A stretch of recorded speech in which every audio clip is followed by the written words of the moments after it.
Bueno, la actividad de Enea la definiríamos como una actividad centrada en la fabricación y venta de mobiliario de diseño contemporáneo.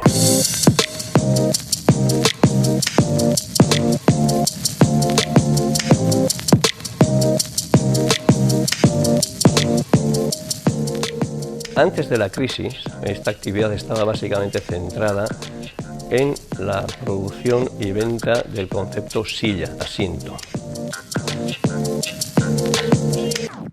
En los últimos años pues, hemos abierto más focos y hemos buscado, más allá de que nos vean como fabricantes de sillas, que nos vean como fabricantes de soluciones integradas y, en definitiva, generar una atmósfera Enea.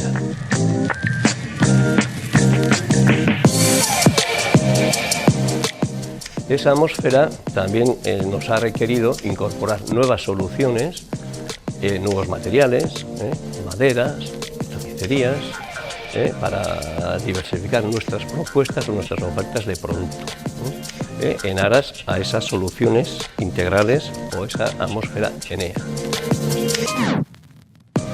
En definitiva, con este nuevo enfoque, pues, se abre todo el potencial de Enea.